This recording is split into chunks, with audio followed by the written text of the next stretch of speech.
Buenas noches, estimados antisuscriptores. Les saludo en este espacio lleno de libros, misterio e historias de terror. Mi nombre es Miguel Padilla, soy su amigo y anfitrión y me encuentro en compañía solamente, esperemos, de Sergio Bocanegra, detrás de cámaras y al más allá de este micrófono, nuestra historiadora favorita y brillante doctora Cass. ¿Estás lista para una aventura más? Más que lista, Miguel, desde las sombras de la antibiblioteca. Y es que este episodio pinta para ser uno muy bueno porque traemos evidencia bastante potente. Acérquense su, tacita de café, su antitaza de café o lo que tengan cerca. Sí, los necesitamos muy despiertos porque se viene esto interesante. Que fíjate que dato curioso ahora que dices que para que estemos despiertos con el café en la mañana y dije, estaría bueno comentarlo más tarde en la noche en el antipodcast.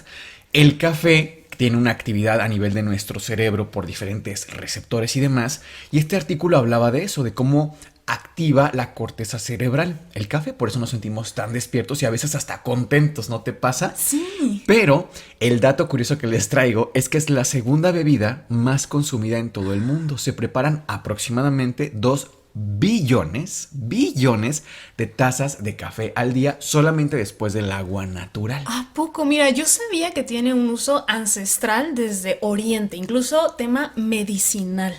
Totalmente. De hecho, el primer registro que se tiene del uso del café como de forma medicinal es gracias a un médico, filósofo y erudito persa que se llamaba Al-Rasir.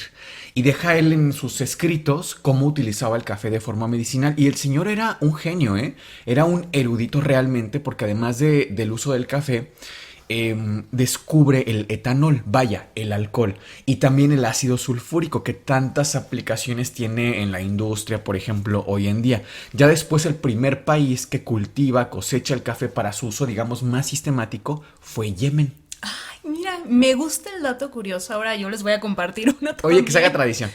Me gusta. Pues mi dato curioso es que, como sabrán, a mí me gusta muchísimo ver historias de terror, de misterio, desapariciones. Sí. Y apenas estaba viendo un documental que ahora no recuerdo el nombre, pero te describen tal cual los hechos, las circunstancias precisas en cómo desaparecieron estas personas. Este capítulo que vi fue específicamente de secuestrados por sus padres.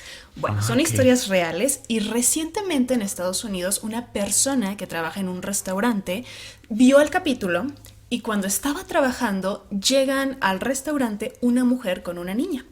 A esta persona la cara de la niña se le hace... comer, como cliente. Normal, sí. Se le hace muy familiar la cara de la chica y dice, estoy casi seguro que es la chica que yo vi en el video. Obviamente hacen una reconstrucción de desapareció a tal edad, por ejemplo 6 años, y a los 15 años se vería de esta forma.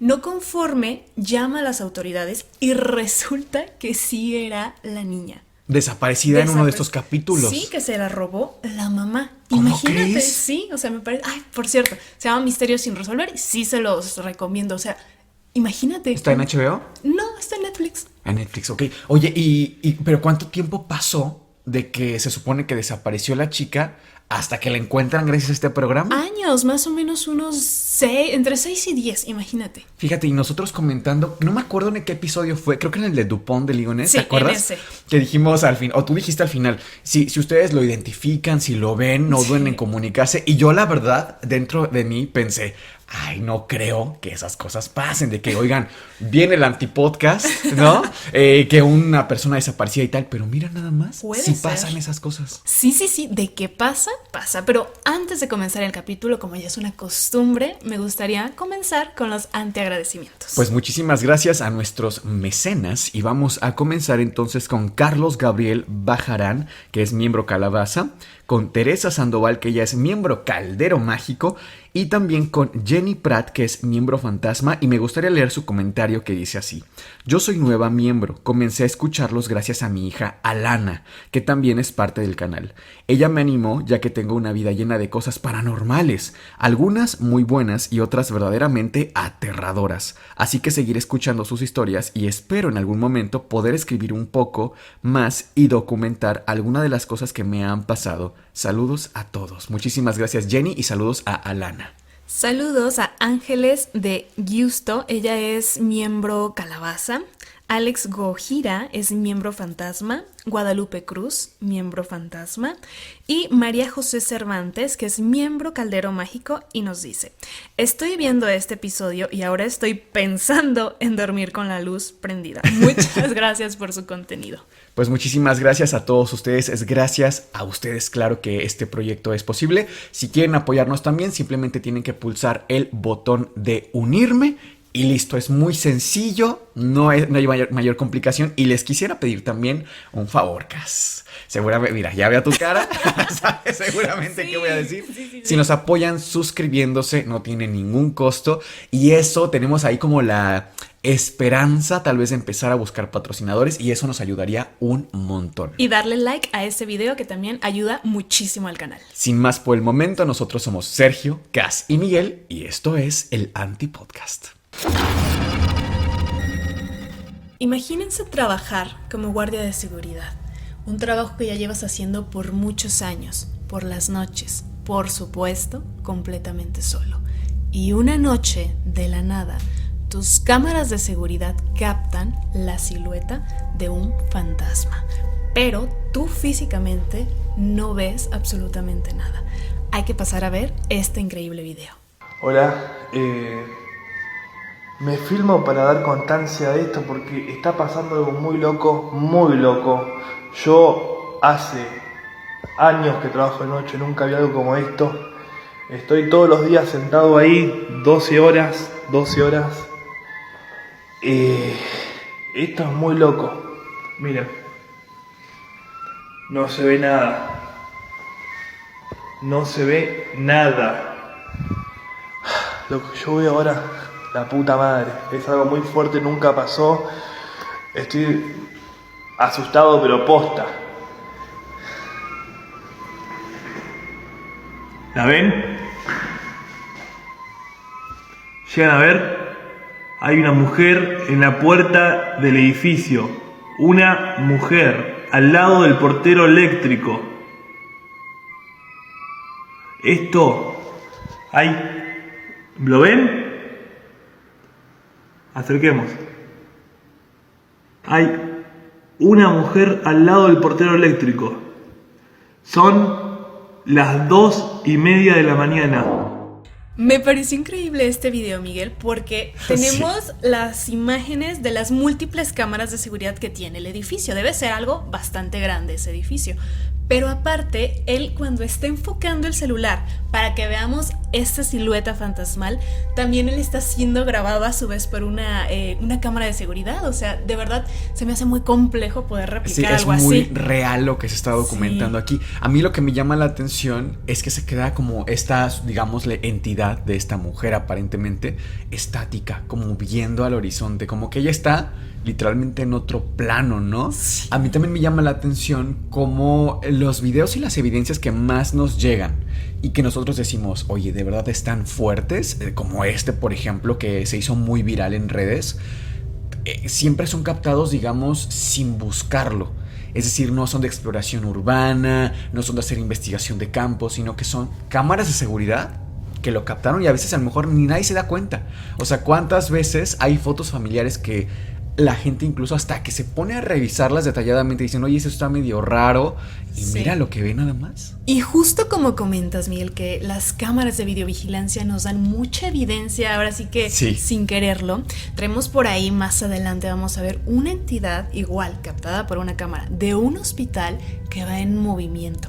Pero antes de eso, traemos también unas fotos que vamos a comentarles. Es que bueno, les platico un poquito.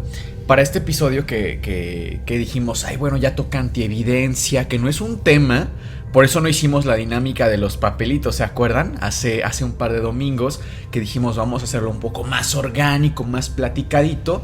En este caso era antievidencia, que nos mandaba la gente, sus casos, etcétera. Pero quisimos agregar, porque encontramos una galería de las fotos de fantasmas más famosas en todo el mundo sobre fantasmas que fueron captadas, vaya, pues sin buscarlo necesariamente. Una de mis favoritas es esta fotografía de John DeFeo. Les platico el contexto rápido porque creo que realmente podríamos hacer un episodio solamente de este tema. Resulta que hace ya varios años existió una familia, la familia DeFeo. ¿Cómo les explico que pasan una serie de eventos sobrenaturales, paranormales, y el hermano mayor, Ronald, llega un día y les dispara prácticamente a toda la familia, entre ellos a un pequeño de nombre John DeFeo? Años después llegan los Warren, Ed y Lorraine Warren, muy populares seguramente, que todos aquí los ubican, y ponen cámaras de actividad infrarroja, sobre todo para que tengan actividad pues en la noche, ¿no?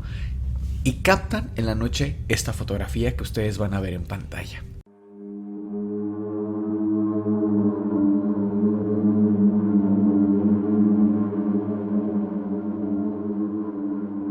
Como pueden apreciar, una fotografía realmente inquietante, porque no había niños en este momento en la casa, no había prácticamente nadie más que los Warren.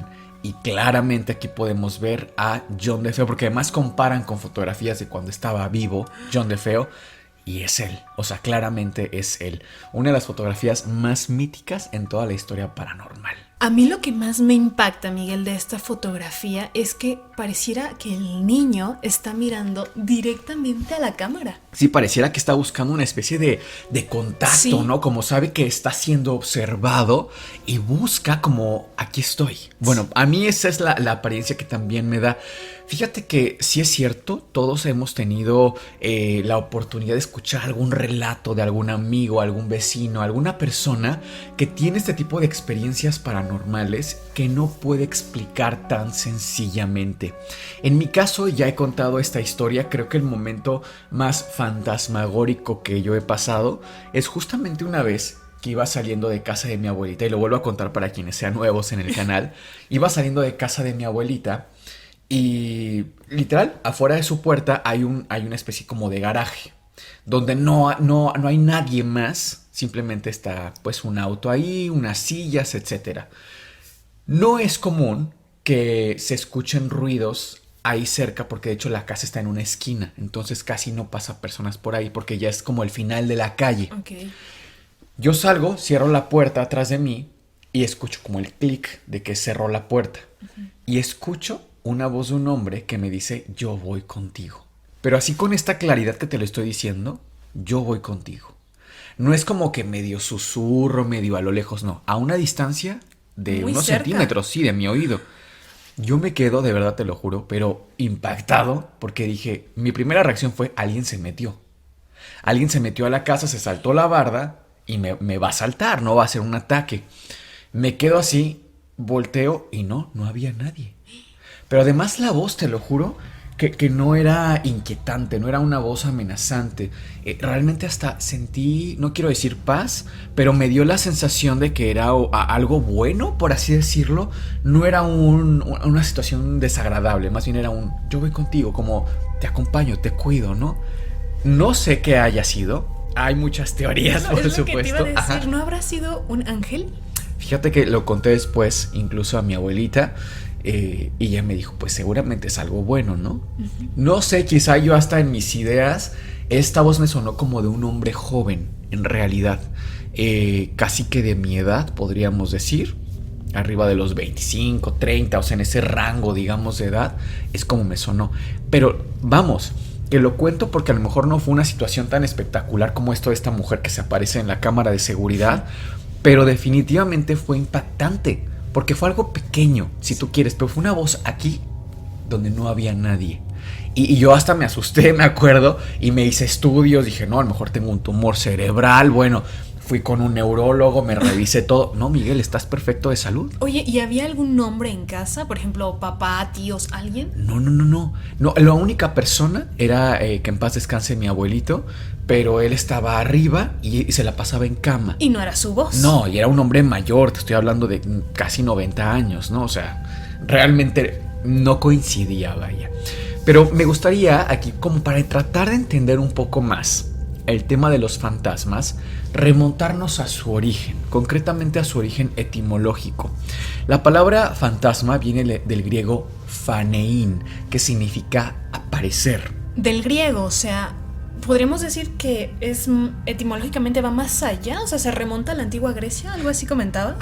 Bueno, a ver, etimológicamente ese es, digamos, su origen se piensa, ¿no? Como lo más cercano de faneina, fantasma, hasta suena un poquito similar. Es cierto que los griegos tenían tradiciones muy peculiares con respecto al más allá y al fallecimiento de una persona, que aquí se las voy a contar porque creo que, bueno, es el espacio ideal para hacerlo. En la antigua Grecia habría que pensar también a qué edad fallecían las personas. La esperanza de vida de las mujeres griegas en la antigüedad era de 36 años. Súper jóvenes. Muy jóvenes. Y de los hombres a los 45 años, también bastante jóvenes. Ojo, para que un poco comparemos, hoy estamos viviendo el doble de tiempo que los antiguos griegos. La esperanza de vida en México es término medio 75 años. 36, 75. Ustedes me dirán realmente, ¿no? Es decir, a esa edad ya era común. De hecho, hay libros mucho más pop como La canción de Aquiles, que seguramente aquí les sonará más de uno. Lo teníamos, y bueno, de repente está por aquí, ¿no? Se mueven un poco los libros aquí. Este libro nos relata la historia de Patroclo, de Aquiles y bueno, de dioses como Tetis, por ejemplo, de sujetos como Melenao, muy interesantes dentro de la cultura de la antigua Grecia. Y hay un pasaje que a mucha gente le escandalizaba. Y decía este pasaje que ya los chicos en el castillo, en el reino, iniciaban su vida íntima entre los 11 y los 13 años. Nos alarma muchísimo, pero es que vamos, que la gente moría a los 36 años. O sea, ya a los 13 estabas en la tercera parte de tu vida. Los 13 de la antigua Grecia eran nuestros 25. O sea, si había, es claramente diferente, ¿no? Pero bueno, regresando al tema, cuando una persona fallecía en la antigua Grecia, lo primero que se hacía era llamar a las mujeres, de inmediato. ¿Por qué? Las mujeres llegaban a la casa, te hablo de familiares, tías, primas, vecinas, incluso conocidas de la familia, llegaban a la casa del difunto, lo recostaban en una cama, lo desvestían y lo cubrían en un aceite especial. Y asimismo en lienzos, es decir, iban, digamos, envolviendo todo el cuerpo del difunto. Todo el cuerpo, excepto la cabeza, dejaban libre del cuello para arriba, ¿no? Ustedes dirán, ¿por qué? Qué extraño, ¿no? Bueno, una vez que estaba envuelto el cuerpo hasta la cabeza, lo tomaban los hombres, lo sacaban de la habitación y lo ponían en la puerta de su casa. Esto en la noche previa al funeral. Es decir, fallecía alguien y tú encontrabas su cuerpo expuesto en la puerta de su casa. O sea, que todo el mundo lo viera. Que todo el mundo lo viera. Regreso a por qué le dejaban la cara descubierta. Resulta que tomaban un óbolo, que un óbolo es una moneda de la antigua Grecia, similar al dracma, similar al talento. Nada más que, claro, el talento es muchísimo más valioso, ¿no? Una persona rica en la antigua Grecia, con 3 talentos, ya era una persona muy pudiente, ¿no? En cambio, un óbolo era una moneda mucho más pequeñita. Tomaban un óbolo y lo ponían debajo de la lengua del difunto y cerraban la boca. Ustedes dirán, bueno, ¿y por qué hacían eso? Resulta que esta moneda servía como pago para Caronte. Caronte era esta entidad sobrenatural que funcionaba como el barquero de los infiernos. Cuando hablo del barquero de los infiernos me refiero, y quizá les suene, espero poderles aquí con Sergio ponerles una imagen, pero era este barquero que iba recorriendo las aguas del infierno, ¿no? Y que te llevaban, digamos, al otro lado, te cruzaban, y esa moneda servía para pagarle a este barquero, a Caronte. Si tú no tenías esa moneda, tenías que cruzar a nado, digamos, por más de 100 años, según la tradición. Y entonces sí, ya Caronte, digamos que se compadecía de ti a los 100 años y te llevaba lo que te faltara de recorrido. De hecho, Miguel, ese personaje que comentas me recuerda muchísimo al personaje que crea Dante Alighieri para su libro, La Divina Comedia, que, por cierto, es uno de mis libros favoritos. Lo representa muy bien, exacto como tú lo comentas. Sí, que digo, tienes toda la razón. Sin embargo, ya Dante Alighieri ya traía otro, digamos, otro contexto, porque Él escribe, ¿no? El infierno, el purgatorio y el cielo. cielo. Sin embargo, dato curioso acá es que los infiernos, cuando yo digo los infiernos de la antigua Grecia, no se imaginen ustedes esta imagen del fuego, los demonios y la desesperación de las almas, ¿no? En realidad, en la antigua Grecia, cuando hablamos del infierno, nos referimos simplemente al inframundo, al dominio del dios Hades, hermano mayor de Zeus y de Poseidón. Lo que equivaldría al infierno cristiano para los griegos se llamaba el Tártaro, y los cielos o el paraíso, los campos elíseos. Entonces, bueno, ya tenían el cuerpo, ya lo tenían, digamos, ungido en estos aceites, y lo tenían además con el óvulo. Al día siguiente llamaban a las plañideras. ¿Te suena esto de las plañideras? No, a ver, cuéntame más. Las plañideras eran estas señoras que todavía existen, ¿eh? Y a lo mejor hasta en México las encuentras en algunos poblados. Las plañideras eran estas mujeres a las cuales llamaban, aunque no conocieran al difunto, para que fueran vestidas de negro a llorarle al difunto con una desesperación, ¿no? A dar este sentimiento de pena y angustia y un llorar terrible para despedir al difunto. Mira que sí las conocía, pero no sabía que tenían ese nombre. Sí, las plañideras. Wow. Y de hecho también de ahí sale la tradición, porque todos iban de negro al otro día. De ahí sale la tradición que todavía está en nuestros días, vayamos vestidos de negro a un funeral. Ya que llegaban al lugar donde tenían que ir, ya podían decidir, según la tradición de la familia, la decisión y demás, si cremar el cuerpo o enterrarlo. Y bueno, ya de ahí vienen otras situaciones. Sin embargo, Cas, el concepto del más allá no era como tal propio de los griegos en un inicio. Esta idea probablemente la tomaron de culturas mesopotámicas o del antiguo Egipto. ¿Por qué hablo de esto? Porque a veces le damos como muchísimas flores a los antiguos griegos. Y es que claro, a ver, en la antigua Grecia, en la Hélade, la filosofía surgió y floreció literalmente como una flor de conocimiento y de cuestionamiento y sabiduría. Y hasta nuestros días persisten personajes como Sócrates o como Aristóteles, etc. O sea, los tenemos muy presentes, a pesar incluso de que estemos en México, por ejemplo. O sea, vaya que tuvo un impacto en Occidente gigantesco, ¿no? Sin embargo, los griegos eran unos auténticos pequeñitos, unos niños al lado de los egipcios en esa misma época. Para que se den una idea, el primer pensador grande de la antigua Grecia fue Tales de Mileto. Este señor que hablaba del agua, de cómo funcionaba el mundo, las estrellas, etcétera, que empezó a describir y de alguna forma a rechazar la homogeneidad entre causa y consecuencia. Es decir, que para un fenómeno natural como la lluvia se le diera una explicación irracional o no física. Por ejemplo, está lloviendo porque Zeus está molesto. La cosecha no salió porque Deméter está cabreada. No, él decía, la cosecha no salió porque no hubo un buen temporal, ¿no? O sea, tenía que haber una causa natural para un efecto natural. Eso fue revolucionario, totalmente. De ahí sale la desacralización del conocimiento. Pero Tales de Mileto, siendo este brillante ser humano, el tiempo que separaba a Tales de Mileto de los antiguos egipcios era el mismo que separa a Tales de Mileto de nosotros. Imagínate nada más en esa línea de tiempo dibujada, cuánto tiempo tenían ya los egipcios. De avance. De avance. Claro. De matemáticas, de astronomía y de también muchísima tradición. Ellos, los antiguos egipcios, pensaban del fallecimiento que era una especie de proceso, que teníamos este tema de la transfiguración del alma. Es decir, que fallecía alguien y entonces se iba a convertir después en un toro, en un águila, en un halcón, incluso en una pulga.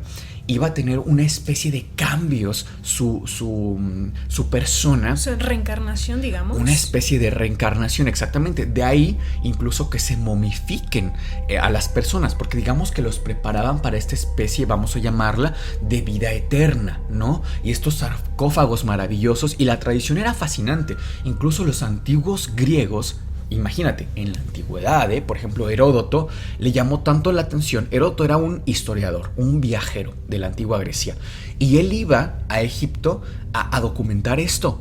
Y lo dejó escrito en libros. De hecho, a ver si ahora mismo encontramos algún fragmento y se los leemos con mucho gusto, porque es muy interesante cómo un antiguo griego veía a los egipcios como con esta fascinación de wow, ¿no? Okay. Así como nosotros vemos a los antiguos griegos, por ejemplo. Entonces, los egipcios pensaban en esta cambio, que a mí me suena bastante lógico, Cas, porque a lo mejor lo vemos muy paranormal, ¿no? Como un ser humano se va a convertir en un búho, en un águila, en un halcón. ¿Cómo es eso posible? Pero hace sentido. Les recuerdo a todos ustedes que nuestro cuerpo está hecho de carbono, de fósforo, de nitrógeno.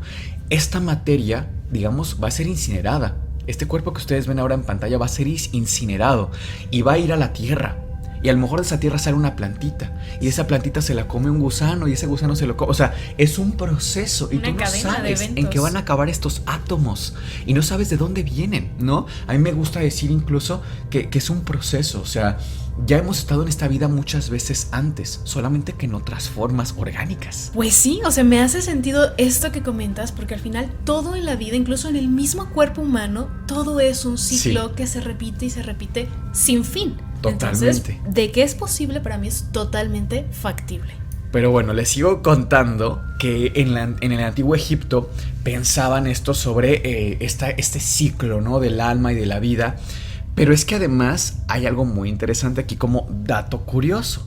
Los antiguos egipcios pensaban también que este proceso era posible después de un juicio final, vamos a llamarle, a través del dios Osiris. De ahí también para mí que muchas de estas ideas del juicio final y de que vamos a ser juzgados después de la vida vienen de culturas de verdad muy pero muy antiguas. Y después, otra vez regresando a los griegos, toman de alguna forma este concepto y lo convierten un poquito diferente. Ellos hablan, de los antiguos griegos, de la transmigración del alma. Ojo, una cosa es la transfiguración, que es lo que hablaban los egipcios, de cómo el alma va cambiando, vamos siendo diferentes entidades. Y otra cosa es de la que hablan en los antiguos griegos, de la transmigración de las almas, que esta es literalmente como una especie de reencarnación. Ahora sí, incluso se habla de personajes como Pitágoras, que también seguramente les suena, un personaje sumamente mítico, porque se piensa que este sujeto fue capaz de reencarnar muchísimas veces y además de recordar todas sus vidas pasadas. Imagínense nada más de lo que les estoy hablando, y poco se habla de esto cuando contamos historias de filosofía o de los antiguos griegos, ¿no? Pero a mí me resulta realmente fascinante. Pues fíjate que hablando de tiempos más actuales, un personaje también mítico, pero de la actualidad, Jacobo Greenberg, claro, mencionaba lo mismo, que él había reencarnado en varias ocasiones, incluso recordaba un poco de sus vidas pasadas. A mí me encantaría, Cas, que sí hiciéramos un episodio especial solamente hablando de la reencarnación, porque por ahí tenemos uno, sí, pero no resultó muy bien por diferentes azares técnicos del destino, pero creo que es un tema bastante interesante. Mira, aquí encontré un fragmento del libro de Heródoto, este viajero que fue a Egipto a documentarse sobre la momificación y los procesos del más allá, ¿no? Dice así: empiezan metiendo por las narices del difunto unos hierros encorvados y después de sacarle con ellos los sesos, introducen allá sus drogas e ingredientes. Abiertos después los ijares con piedra de Etiopía aguda y cortante, sacan por ellos los intestinos y purgando el vientre, lo lavan con vino de palma y después con aromas molidos, llenándolo luego de finísima mirra, de casia y de variedad de aromas de los cuales exceptían el incienso y cosen últimamente la abertura. Digo, el fragmento en realidad es muy pequeñito, pero hay mucho más de esto. Creo que el libro, si no me equivoco, se llama Historia. No recuerdo ahora mismo el título del libro de Heródoto, pero se los recomiendo ampliamente si les interesa esta visión antigua de un descubridor de sus tiempos. Oye, Miguel, ¿pero qué hay de los sumerios? Esta civilización, históricamente hablando, es un tanto más antigua que los egipcios. ¿Hay registros de que esta civilización también tuvo conocimientos, creencias de este tipo? Es muy, muy buena pregunta. Fíjate que sí, es también una cultura antiquísima y lo podemos ver por diferentes escritos que dejaron, desde luego, Concretamente hay una palabra que es Gidim, que viene de dos vocablos distintos, que es Gig, el que padece la enfermedad, significa, y Dim, daimon o demonio. Ahora, recuerden ustedes, ya lo habíamos comentado, que la palabra daimon o demonio en la antigüedad no tiene la misma connotación que tiene en nuestros días, ¿no? La palabra daimon hace referencia a el alma, a lo que queda de la persona una vez que falleció y que tiene la posibilidad, digamos, de ser o positiva o negativa. Eso depende de cómo fue en vida, pero además tiene la capacidad de alguna forma de conectar o comunicarse tanto en el mundo de los vivos como con los dioses. De ahí viene esta idea. De hecho, en las tablillas vemos un ideograma. Un ideograma es una representación gráfica de una idea o un concepto un poco más complejo que una sola palabra. Por ejemplo, típicamente uno que todo el mundo conoce, estas 3 flechitas de reciclado, ¿no? Tú ves las 3 flechas y dices, reciclaje. No te lo tienen que explicar. Eso es un ideograma. Bueno, hay un ideograma que es el famoso dingir. Este dingir hace referencia a lo divino. Una vez más, lo divino no tiene que ver necesariamente con los dioses. Lo divino en la antigüedad era lo inmortal, que eso es muy puntual. ¿Por qué digo que es puntual? Porque inmortal como un alma, como un fantasma. Un fantasma no puede morir, ¿no? Es una entidad inmortal. En la antigüedad también se pensaba que lo que está vivo estaba muy relacionado al movimiento. De ahí ánima, alma. Ánima, animado, animación, movimiento.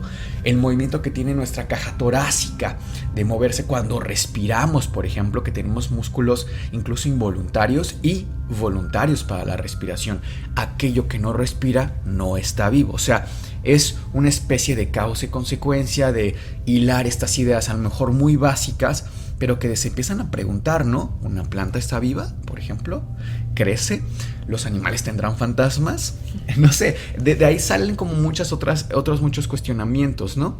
Ahora, regresándonos un poco a la antigüedad, entonces, el fantasma no necesariamente era parte de la cultura griega en la antigüedad, sino hasta tiempo después, ya que tenían ideas absorbidas de culturas como los sumerios, como los mesopotámicos, como los egipcios, ¿no?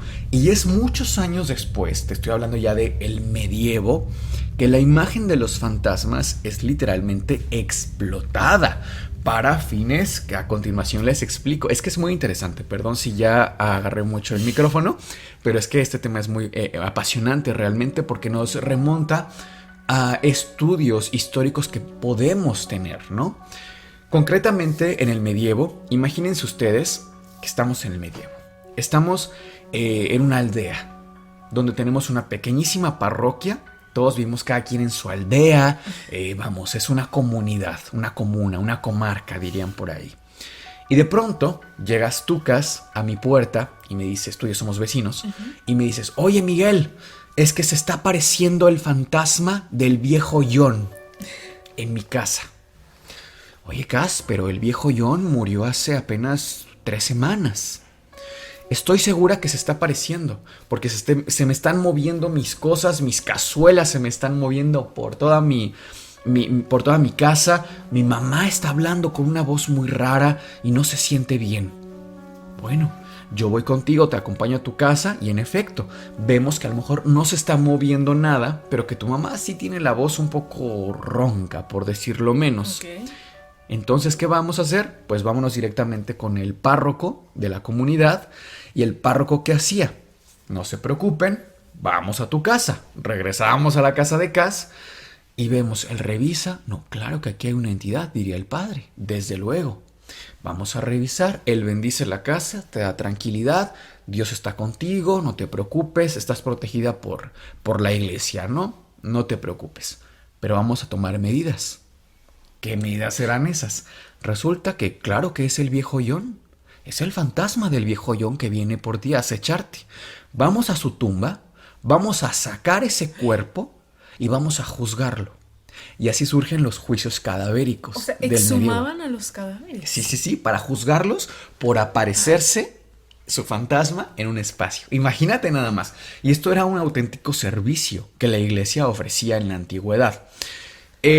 A ver, que no es difícil imaginar si habría o no un pago monetario de por medio, pero es que además, más allá del pago monetario, para mí es lo de menos, es el tema de la función que tenía la iglesia de protegerte en contra del fantasma. Y curiosamente es algo que siento que persiste hasta nuestros días, ¿no? Sí, o sea, el tema de los exorcismos, o sea, muchas personas cuando pasan cosas raras en su casa, inmediatamente acuden a la iglesia, por ejemplo, o sea, es la primera instancia que uno cree que te puede ayudar. Sí, claro, te pasa algo paranormal, ve con el padre. Bendice tu casa. Es más, ¿cuánta gente que ni siquiera es religiosa, que no es cristiana o católica, le pasa algo, se le movió algo, van con el padre corriendo y se vuelven las personas más creyentes Sí. del universo, ¿no?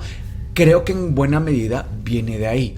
Ya se nos quedó culturalmente que prácticamente la única protección contra un tema paranormal, el que sea, es Dios. Y concretamente el Dios cristiano, Dios católico, porque a ver quién se acerca a Apolo o a Afrodita Sí. para rezarle cuando algo así pasa, ¿no? Realmente nadie. A eso me refiero con el Dios cristiano o el Dios católico. A eso me refiero. Pues fíjate que sí hay muchas personas, registro de muchas personas que se acercan a su iglesia del estilo que tú quieras cuando comienzan a pasar este tipo de sucesos extraños, sin antes necesariamente haber sido religiosos. Claro, pues creo que hablábamos de una cifra, ¿no? 500,000 personas solicitan en un año, ojo, no es al día, en un año un proceso de exorcismo en todo el mundo. Son las solicitudes que llegan al Vaticano presuntamente. Y este dato lo saqué incluso de la página oficial del Vaticano, ¿eh? Correcto. Yo tengo una amiga, muy amiga desde la secundaria, imagínate, nos conocemos de años. Ujú. Ella nunca fue religiosa, de hecho, hasta podría decir que un poco como tirarle un poco a la iglesia católica. Empiezan a suceder cosas raras porque ella se acercó a cosas un tanto indebidas, ¿no? O sea, ocultas, ¿no? No voy a dar más detalles, obviamente, pero sí empezaron a pasar cosas raras en su casa. Llegó un punto en el que para ella ya era insostenible. Te hablo de que tenía más o menos 17 años, o sea, sí era mucho más joven, ¿no? Que hoy en día. Y se acercó a la iglesia ella por su cuenta, cosa que yo nunca pensé que fuera a ocurrir, porque de verdad ella era, si no bien era atea, yo creo que incluso era lo contrario, ¿sabes? Como Sí. de, me llaman la atención estos temas, por ahí algo raro hizo. Y sí tuvo consecuencias. Que realmente no lo veo mal que la gente se acerque a la fe, a la iglesia, si les da protección, si les da calma. Lo que sí yo veo mal es que, por ejemplo, que digo, vamos, los orígenes, por ejemplo, esto de los juicios cadavéricos para mí sí son éticamente reprobables, claramente, Sí. y hasta son un pasaje un poco chusco, ¿no? de la historia. Pero hoy día que alguien se acerque a la fe, aunque no sea cercana previamente, incluso por miedo, no me parece mal. No, es válido. Porque digo, afortunadamente, al menos en mi experiencia, sé que esto es muy de cada quien, pero en mi experiencia los sacerdotes con los que yo incluso llegué a estar cuando yo era lector o monaguillo, eran muy buenas personas y realmente sí se preocupaban por ese bienestar espiritual de la gente, ¿no? O sea, no lo veo mal, lo que sí veo mal es que alguien se aproveche de eso, pero creo que ese aprovecharse viene a veces incluso más de personas que ni siquiera son sacerdotes, sino por ejemplo de supuestos psíquicos o psíquicas, que digo, con todo respeto, pero hay muchos, incluso en redes, que claramente ves que son charlatanes, Sí, sí, ¿sabes? Y le cobran a la gente porque perdieron a su hijita, a su pequeño o a un familiar muy querido, y no, yo te voy a decir si está bien o no está bien, pero son 2,000 pesos, ¿no? Sí. A eso sí yo digo, oye, en esa desesperación, ese dolor de la gente, porque el fantasma no siempre tiene esta connotación de pánico, de miedo, sino hasta de tristeza, de, oye, es que siento que hay alguien aquí, pero siento que es un familiar que yo amo, ¿no? Que me preocupa, mi hijo que falleció, por ejemplo. Entonces el fantasma a veces tiene especie hasta de tema psicológico del duelo, Sí. porque tenemos asociado a una persona tan querida a ciertas características, ciertos ruidos que hacía, algún juguete que tenía Objetos que especial, tocaba. claro, y de inmediato, ¿qué tal que ya se movió? No, es que seguramente. Y eso pasa mucho con personas que pierden a sus hijos, que los pierden muy chiquitos y sienten que están con ellos, que los escuchan jugar todavía. Eso es un tema también psicológico, y entonces yo creo que aquí el tema de los fantasmas se antoja verlo también complementariamente. Porque imagínate una persona así, que falleció su pequeño, su hijo, vamos a ponerle de, no sé, 6, 7 años, corte A, tenemos que se acerca al padre, le va a decir descansa, no sé qué, la bendición, pero se acerca una persona que se quiera aprovechar de él, ¿cuánto no le puedes sacar de ese dolor? Porque tu hijo no está descansando. Pues claro que te va a preocupar, ¿no? Imagínate nada más, además de algo que no lo puedes proteger, como cuando estaba vivo. Siento que es un tema muy... verlo de diferentes aristas para una persona, pues puede cambiar la situación. Fíjate que tengo un amigo que en pandemia, o sea, 2020, falleció muchísima gente, innegable, ¿no? COVID. Claro. Su abuelita fallece por COVID en este año y también sus papás y su familia se enferman. La abuelita fallece y comenta que una noche, más o menos un mes después del suceso, empieza a vibrar una especie de vitrina que tenía su abuelita, que la heredaron. ¿En su casa? En su casa, o sea, fallece la abuelita y ellos se traen algunos muebles de la abuelita porque eran reliquias prácticamente. Y esta vitrina tan antigua que pertenecía a su abuelita fallecida, una noche empieza a vibrar. Y más vibraba en un cajón donde la abuelita coleccionaba sus objetos más valiosos. Podrías decir, ¿qué objetos? Abanicos. Las abuelitas son muy de abanicos. Sí. Y comenta, en su casa no creen nada de esto, cabe aclarar, pero su mamá y él sabían de alguna manera que era la abuelita manifestándose, porque era ¿por qué vibra la vitrina sola? Y más el cajón donde la abuelita guardaba estos abanicos tan importantes para ella, ¿no? Y es que sí está muy, muy mal generalizar el tema de la iglesia. Y ahora me recordaste un tema bien importante, estos charlatanes. En casa nosotros utilizamos mucho la radio, aunque sea un medio de comunicación un tanto anticuado. Bueno, pues aquí hay unos anuncios que ojo, no voy a quemar a nadie, por supuesto. Sí, porque luego, claro. No es la idea. Pero fíjate que es una de las estafas más grandes que ocurren en México. No sé si en otros países, pero son unos... me parece que son de Brasil. Son unos psíquicos. Justo se anuncian con esa palabra. Psíquicos. Y escucha nada más el nivel de charlatanería. Con que tú llames a un número y les des tu fecha de nacimiento, te van a solucionar todos los problemas. Desde médicos hasta problemas maritales con tus hijos, problemas de sustancias, de lo que tú quieras. Estos psíquicos con tu fecha de nacimiento te arreglan todo. Y tienen anuncios y anuncios todo el día en la radio. ¿Cuánto no generan robándole a las personas? Porque son anuncios larguísimos, eso es muy costoso. Es que realmente el tema de los fantasmas es un muy buen negocio en ese sentido, porque es una inquietud. Y no solamente por la curiosidad, ¿no? Los fantasmas y una especie como de ahí, de curiosidad sana, vamos a llamarle, sino también pues este concepto de no estar descansando en paz, esta persona, y me preocupa genuinamente. Creo que todos hemos perdido a alguien. Claramente se te aparece alguien en tu puerta y te dice, tu familia no está descansando en paz. Oye, te va a mover todo, desde luego, y más si tú estás en un duelo latente, que está ahí todavía. Para mí el tema es complejo, el tema de los fantasmas, en ese sentido de charlatanería tan común. Y hay gente que es famosísima y que ni vamos a decir nombres porque no estamos para eso, ni mucho menos, pero que dices, oye, es que cuando uno va por la vida, tiene que entender que a veces te vas a topar con gente más inteligente que tú. Y esa persona más inteligente que tú, una de dos, una de tres más bien. O puede ser que te deje pasar de largo como, no pasa nada, sigue tu camino. Puede ser que te ayude, que te quiera enseñar. Oye, yo sé hacer esto que tú no sabes. Te puede beneficiar saberlo. O tres, te puedes topar con alguien que te ve como una presa y tomarte. Y con más inteligente me refiero a lo mejor a más astuto, o que es capaz de ver tu dolor, esa desesperación que tú traes.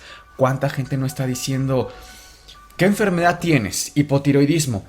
¿Cuándo te abandonó tu papá?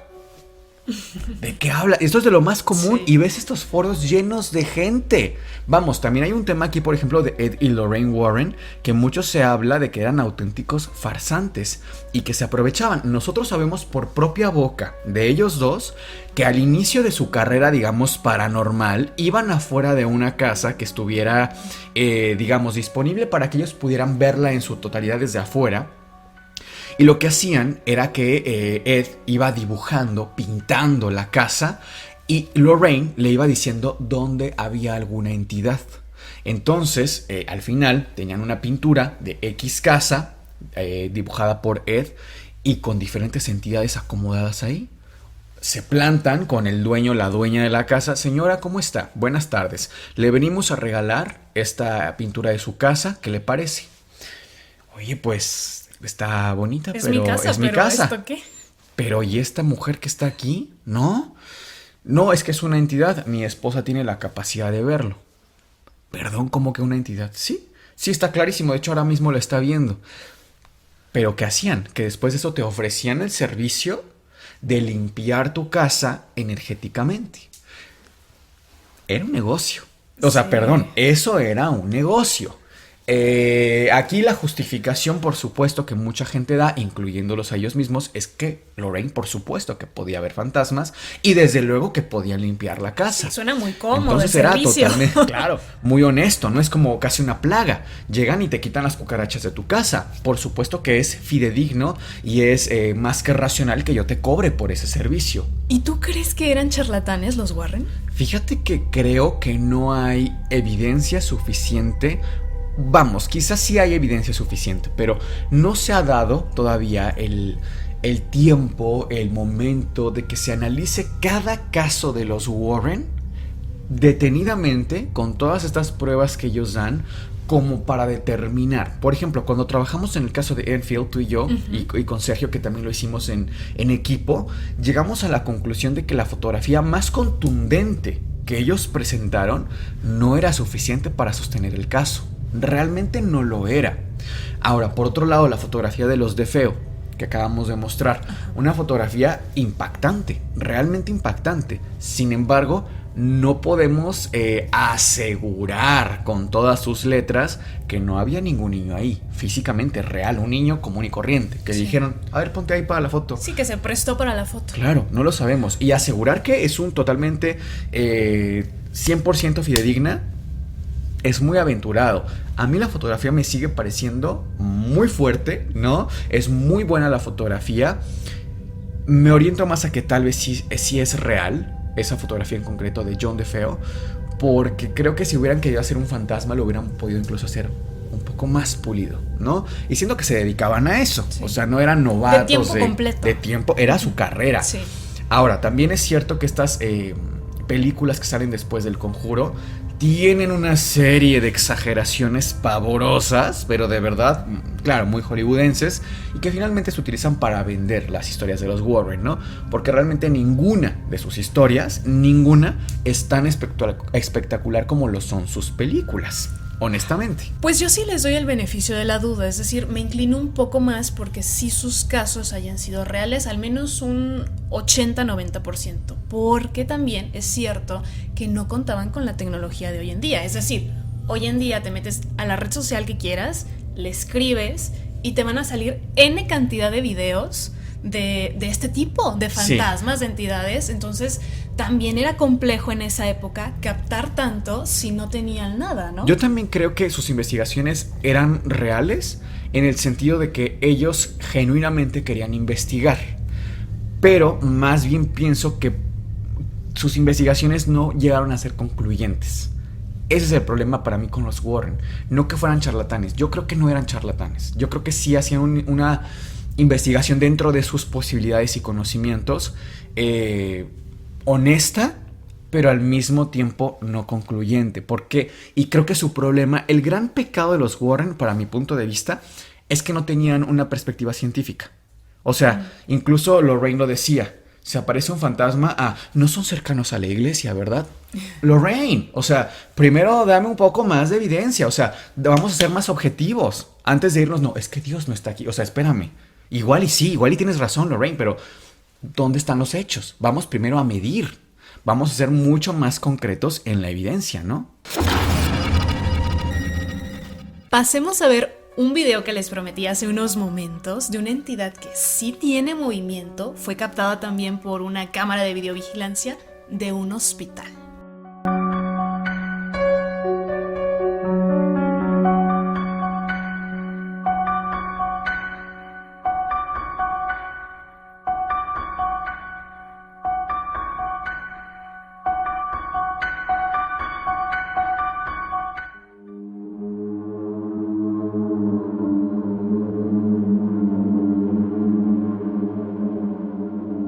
Gas, a mí lo que me impresiona es que literalmente se ve cuando se va como formando y después pasa caminando literal y se deshace otra vez en el aire. ¿No te parece increíble? Increíble, y más el contexto. Si pasa en un hospital, es que para mí ese es el dato clave, perdón que lo diga así, pero ya lo dijimos en el capítulo de hospitales, que por cierto, creo que le gustó muchísimo a la gente. Ha sido muy solicitada una parte 2, así que déjenlo en los comentarios también. Pero sí, o sea, en un hospital hay esta vibra tan pesada de tanta gente sufriendo y falleciendo. Es el todo pan el de tiempo, cada día. que sí, se me hace factible que haya este tipo de entidades captadas en cámara en hospitales. Pero traemos también otra fotografía de las que nos comentaba Miguel, de las más importantes históricamente hablando. Sí, las más conocidas en todo el mundo, ¿no? Así que vamos a verla. Bueno, pues esta fotografía fue tomada en Manila, concretamente, bueno, en Filipinas, ¿no? Y fíjense nada más, es que de inmediato uno nota lo que está pasando. Es una fotografía de dos chicas que son amigas, estaban paseando, era una noche de sábado presuntamente, y vean ustedes que al lado izquierdo, tocando incluso del brazo a una de las chicas, vemos claramente a una tercera persona, vamos a llamarle, porque incluso no se alcanza a distinguir bien su cabeza, pero vamos, que se nota la mano tomando el brazo de esta chica. Pero además, comentándolo con nuestro muy querido editor Sergio Bocanegra, él nos decía, bueno, es que esta fotografía se podría explicar por una doble exposición, ¿no? Como está muy movida la cámara en ese momento. Sin embargo, noten ustedes que aunque sí en efecto esto podría explicar la imagen, digamos, fantasmagórica, no explica por qué rayos las otras dos chicas sí se ven pues muchísimo más claro, ¿no? Sí. Tendrían que verse prácticamente igual de movidas que la entidad. O sea, no es normal que en una fotografía se vea una persona con este movimiento y las otras no. Eso no es posible presuntamente. Entonces, ¿ustedes qué opinan de esta fotografía? Pasemos a ver la siguiente fotografía, que es de una abuelita. A simple vista parece ser una foto normal. Sí, ya veo de inmediato a lo que te vas a referir. Pero atrás de ella hay un hombre. Bueno, esta foto fue tomada más o menos en los 90. Este hombre es nada más y nada menos que el esposo de esta abuelita. Pero al momento de ser tomada la foto, este hombre llevaba más o menos 7, 8 años de fallecido.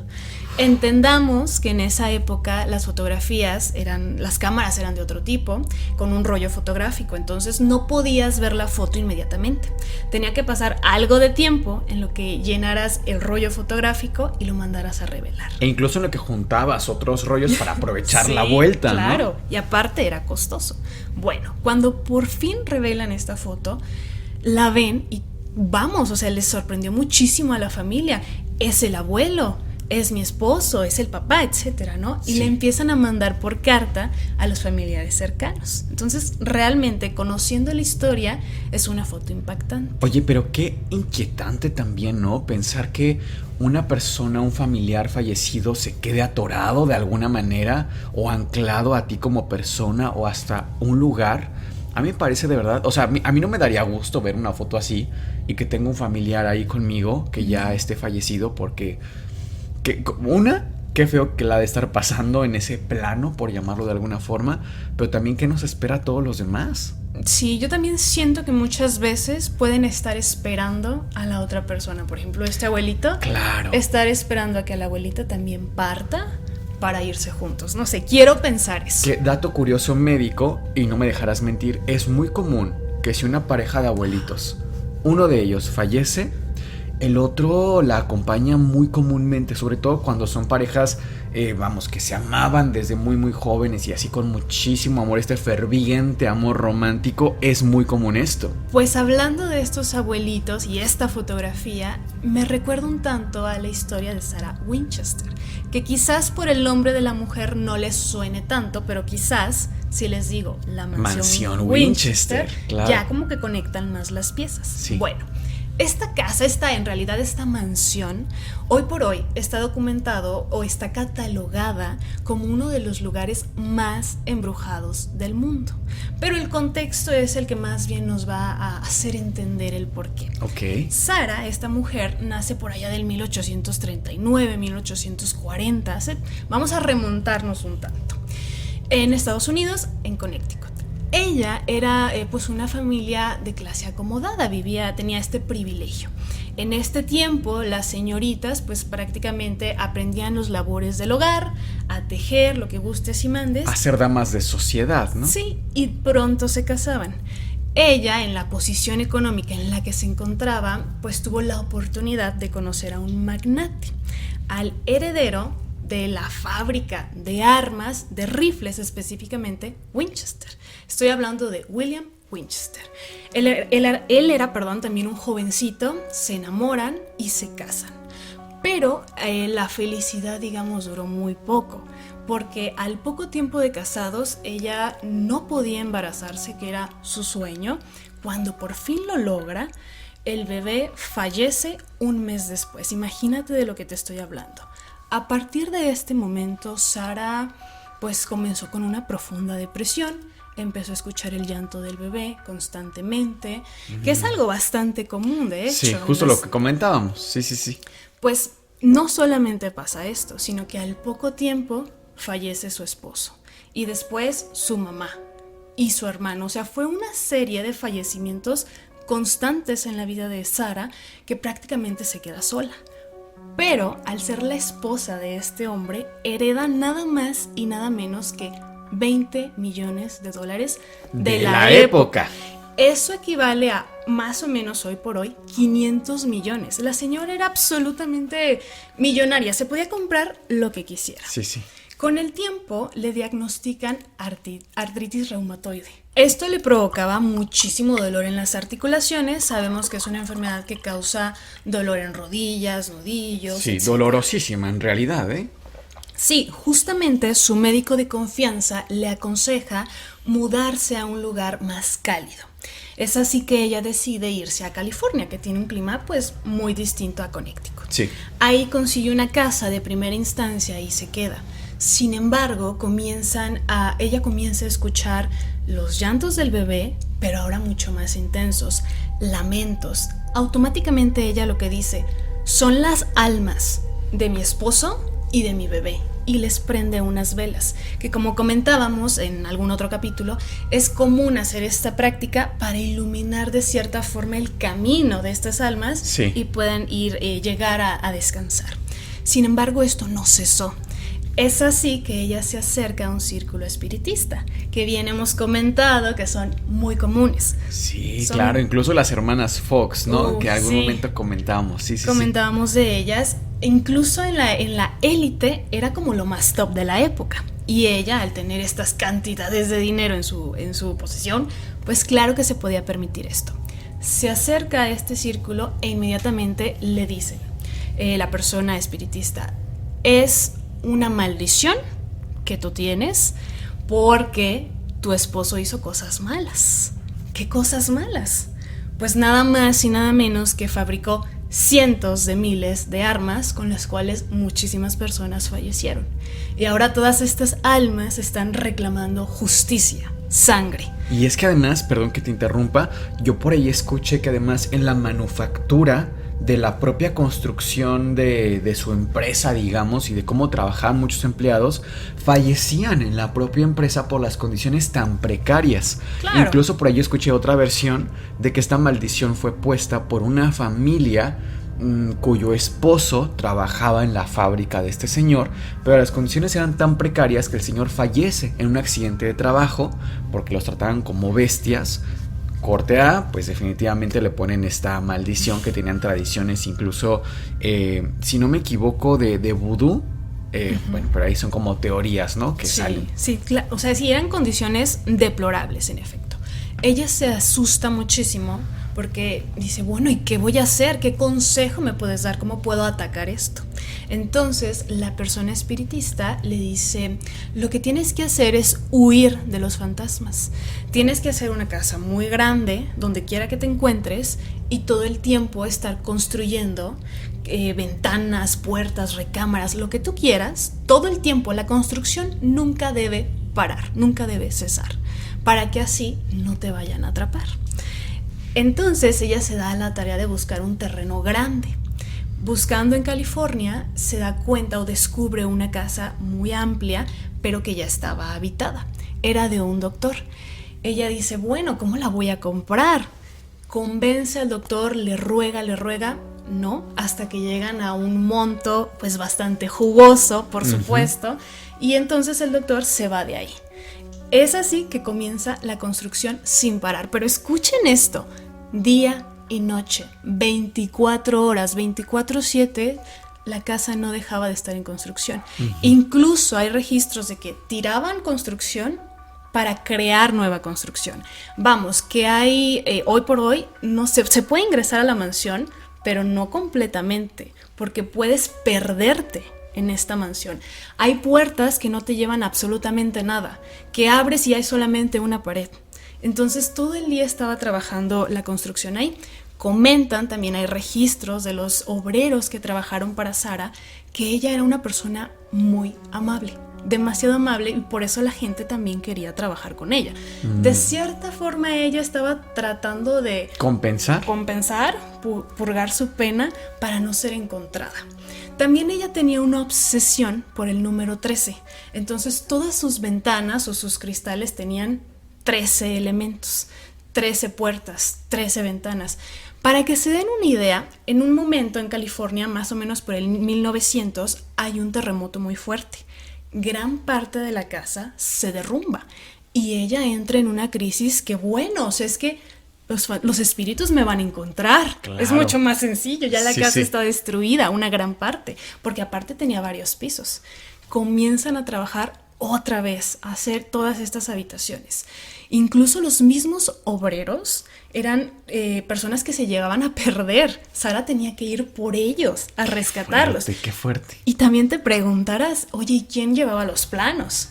Pues ella era la arquitecta de la casa. De hecho, está registrada como una de las primeras mujeres que, sin ser arquitectas per se, pues sí llevó a cabo estos planos, ¿no? Ella era la única que conocía a la perfección su casa. Yo he escuchado mucho de esta mansión también, que hay, o sea, porque se puede accesar, como dices, incluso estaría increíble algún día que tuviéramos la oportunidad de ir, porque creo yo que nunca he visto gente hispanohablante ir a documentar bien la mansión Winchester.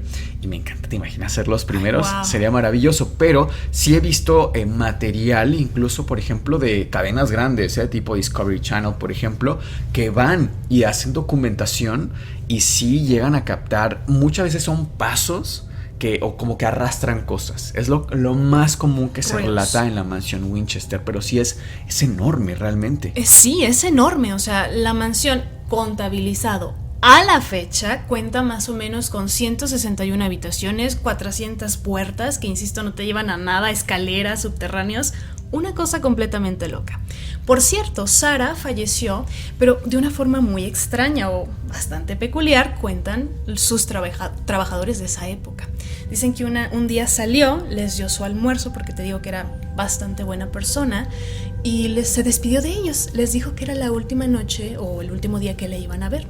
Dijeron, bueno, quizás se va de vacaciones, no lo sabemos. Corte A, encuentra su sobrina, su cuerpo, al día siguiente, y falleció, ojo aquí, de causas naturales. O sea, aunque se despide de sus trabajadores diciéndoles, es el último día que nos vemos, no, ella no se quita la vida, ni mucho menos. Fíjate qué interesante. Ella sabía que venían por ella. De alguna forma sabía. Qué fuerte. Pero bueno, queridos antisuscriptores, ¿qué opinan de esta serie de relatos que les contamos el día de hoy? Y sobre todo, Miguel, ¿qué conclusiones tienes? Me quedo con la idea, querida Cass, de que es un tema apasionante, pero también inquietante. Hemos hablado aquí de la perspectiva histórica, filosófica, cultural de los fantasmas, pero sin lugar a dudas me quedo todavía como un poco incompleto, y es que es un fenómeno que realmente poco podemos estudiar de forma objetiva, como laboratorial, por llamarlo de alguna forma. Y es que cuando hacemos algo en el laboratorio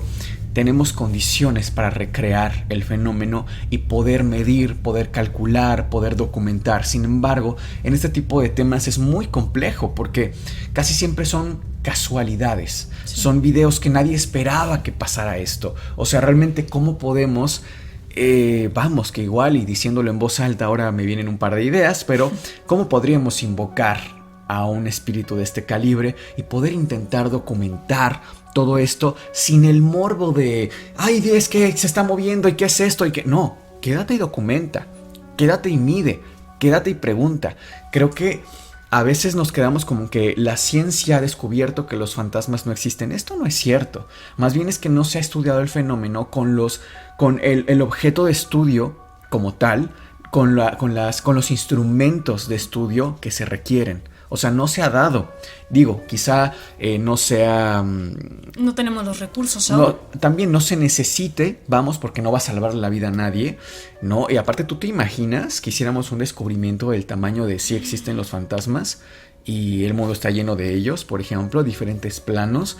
No sé, me parece mucho más inquietante porque ¿qué hacemos a partir de ese conocimiento? O sea, no sé si es mejor no saber, ¿no? ¿Tú qué opinas? Pues a mí me encantó este episodio, se me hizo muy interesante esta plática y sobre todo porque abarcamos muchas cosas, pero esta pregunta, esta constante de qué hay más allá de la muerte, ha sido algo que nos podemos remontar a muchísimos años atrás y siempre ha sido así. Ahora recordaba una noticia que vi hace poco de una tablilla, es una tablilla sumeria que data más o menos del 1500 antes de Cristo, donde se expone el primer exorcismo. Y literalmente está escrito qué tienes que hacer para sacar a esta entidad de tu hogar. Imagínate de cuánto nos estamos remontando. Entonces, creo que van a pasar demasiados años. No creo que sea imposible, pero creo que ni siquiera nos va a tocar, que podamos descubrir, que podamos documentar tal cual, que sea algo medible. Quizás hoy por hoy no tenemos la tecnología, no tenemos las herramientas y sigue siendo una incógnita increíble. A mí me parece un tema para abordarlo de tantas aristas. No sé, me encantó. Pues lo más importante es que ustedes nos dejen sus comentarios, por supuesto, como en cada capítulo. No olviden darle like a este video, suscribirse y que les dejamos el link de compra de la antitaza y las antiplayeras en el primer comentario de este video. Nosotros somos Sergio, Cass y Miguel y esto fue el Antipodcast. Les deseamos dulces pesadillas.